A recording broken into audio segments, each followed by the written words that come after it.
Hello and welcome to the Asshole Book Club. Uh, Sorry ahead of time if you hear some like white noise. There's a window unit air conditioner in my room now, and I'd rather not sit in a 100-degree room, so I'm gonna have it running. I'm gonna be reading another book today about cursed objects. Guess what the book is called? Cursed Objects. Pretty simple. By J.W. Ocker. And it's just a collection of stories about. What did that say? About objects that are cursed. I mean, it's right there in the name. Dedicated to Rebecca Gyllenhaal for sending me on this adventure. Okay. So the first section is called Cursed Under Glass, and I'm just going to do these episodes by the object. So, first cursed object under glass, once I get there, is the Hope Diamond. And they have a little tag here at the top of the page, which gives you some stats on it. The place of origin is the Kolor mine in India. Notable owners were two King Louis, and I don't know my Roman numerals, so I'm assuming the 15th and 14th? I don't know. X is 10. I don't care. Henry Philip Hope also owned it. Pierre Cartier, the guy who made those watches, I guess. And Evelyn Walsh McLean. The estimated value of the Hope Diamond is $200 million to $350 million. It's kind of a vague pricing, but alright. And its current location is the Smithsonian National Museum of Natural History, Washington, D.C. On to the story of the Hope Diamond. It was ripped from the eye of a Cyclopean... Why did I say it like that? Cyclopean Hindu idol in India. It ended the French monarchy. It was the ruin of members of the new American aristocracy. The people who have owned or worn it have been ripped apart by dogs, shot, beheaded, pushed over cliffs, starved to death, and drowned aboard sinking ships.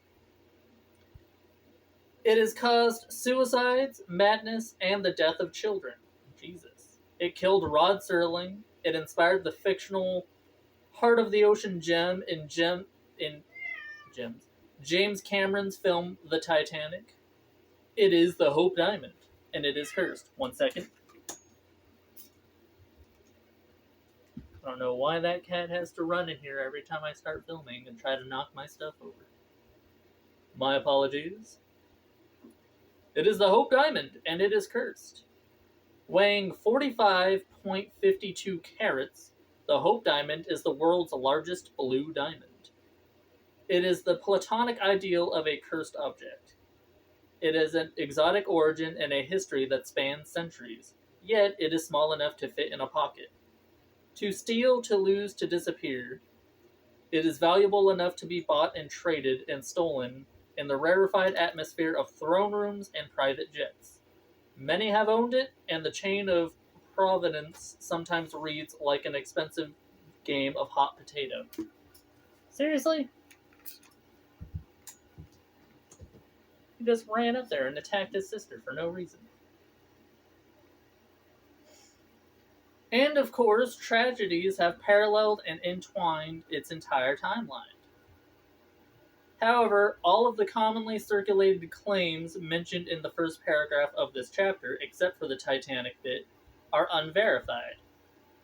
But that doesn't matter. The real story of the Hope Diamond, including how it came to be considered cursed, is just as fascinating.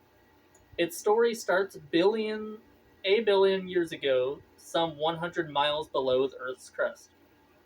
Primal forces crushed carbon into a hunk of crystal. It was a common process at the time, but something rare happened in this case. The element boron fused into the crystal structure, turning the gem a deep ocean blue. Eventually, volcanic activity forced the rock close to the surface, and what would one day be called India, where it was pulled from the ground hundreds of years ago by India's legendary mining industry. Well, thank you for explaining to me how diamonds are made. I didn't know boron made it blue, though, so that's an interesting bit.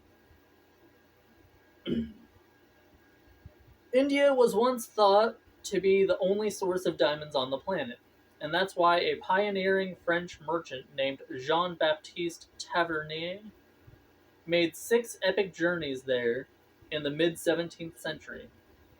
On one of those journeys, he came into possession of a heart shaped, 112 carat rough cut blue diamond that came out of Color mine.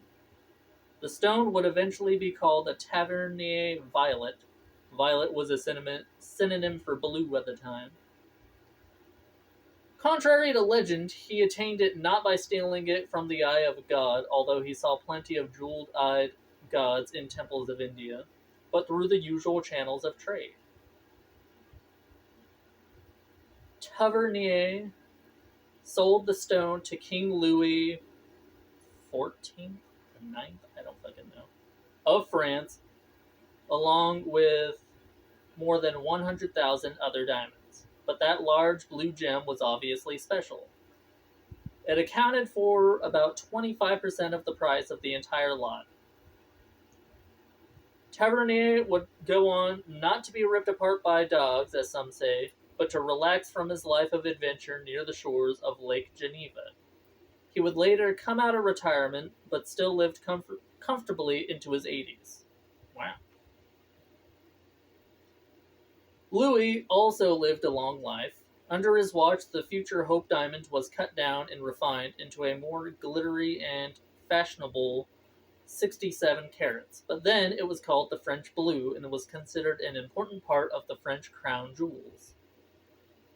Those jewels were passed down without much drama until the reign of the next King Louis, who held the throne during the French Revolution, an uprising that eventually left him and his wife, Marie Antoinette, without their heads.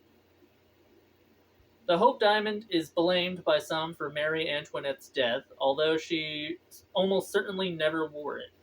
She loved diamonds, but the French blue was reserved for her husband. It was set in an insignia for one of his orders and only removed once from its setting during the time, for scientific examination. The French monarchy dissolved after the Revolution, and in 1792 the French blue was stolen and lost to history, temporarily. Some scholars believe that the French blue was used to bribe Charles Ferdinand, the Duke of Brunswick, Germany, not to invade France.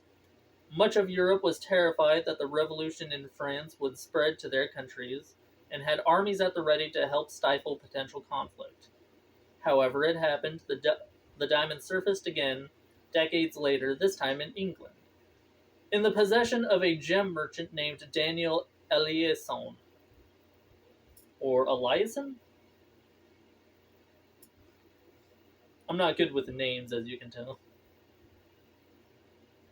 It had been cut down again, this time to 44 carats, about the size of a walnut, possibly in an effort to disguise it from Napoleon, who would have wanted to reunite it with the French crown jewels.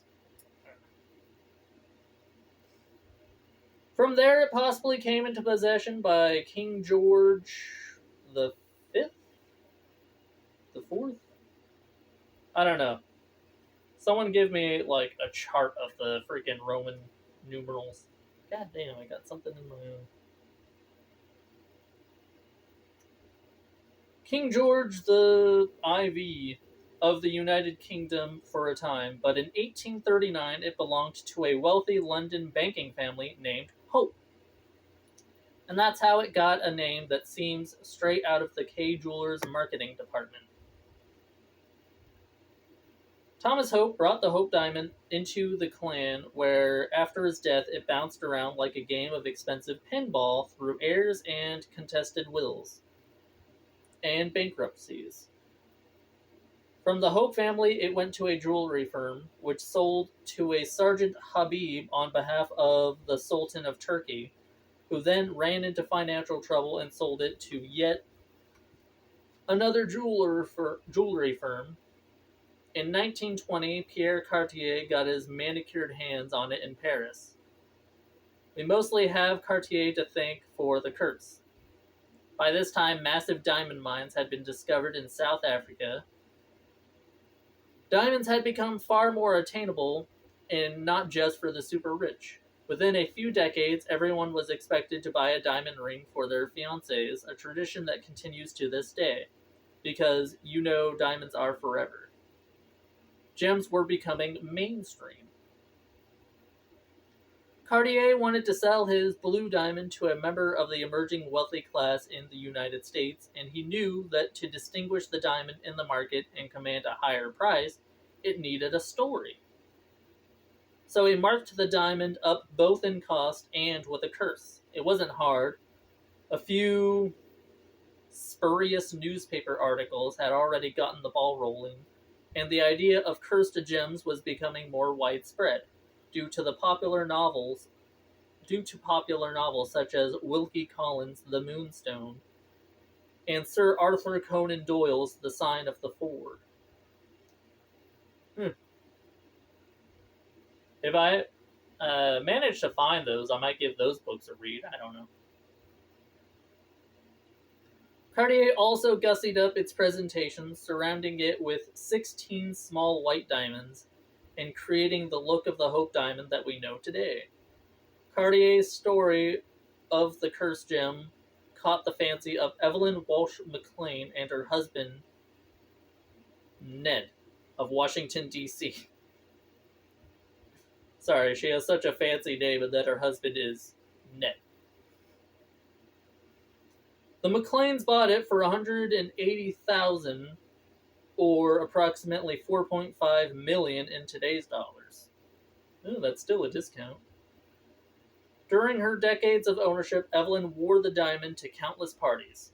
Sometimes she displayed it on her head in a tiara-like aigrette, sometimes around her neck, and sometimes she even let her dog wear it.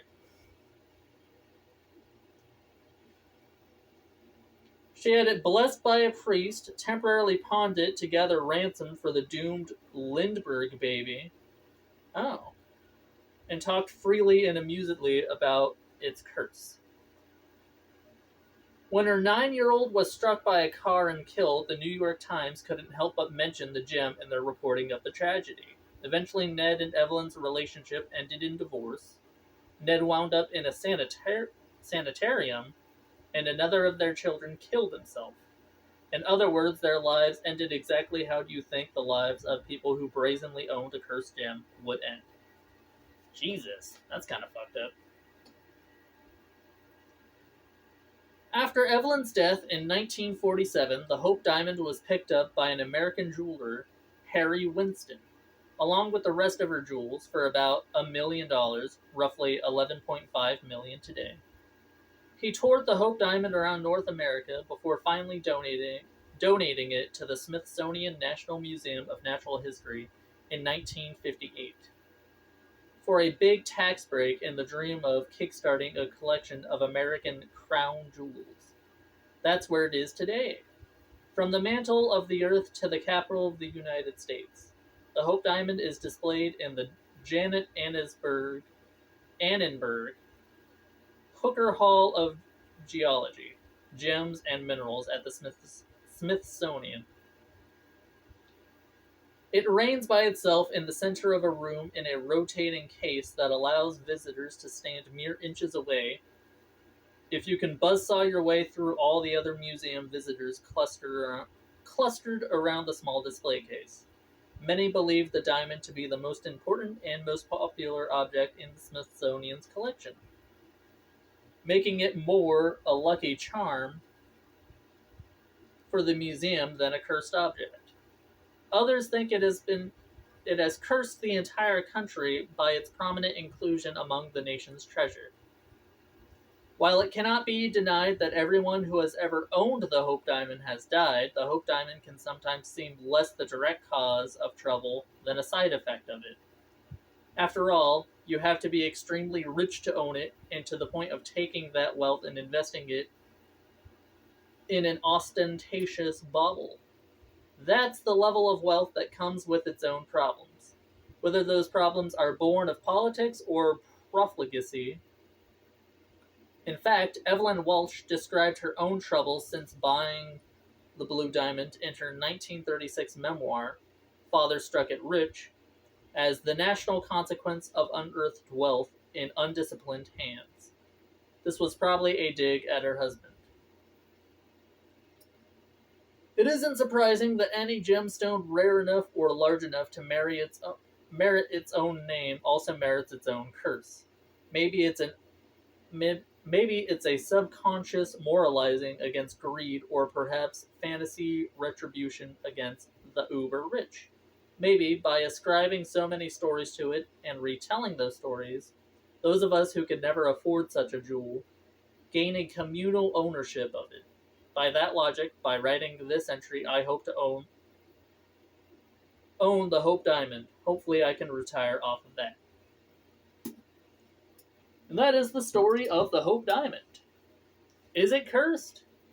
No. Like that guy said, it's just a big fancy rock, and people who drop millions of dollars on a rock uh, have their own problems. You know? Marie Antoinette wasn't killed because she owned a diamond. She was killed because she said peasants could eat shit for all she cared. Yeah.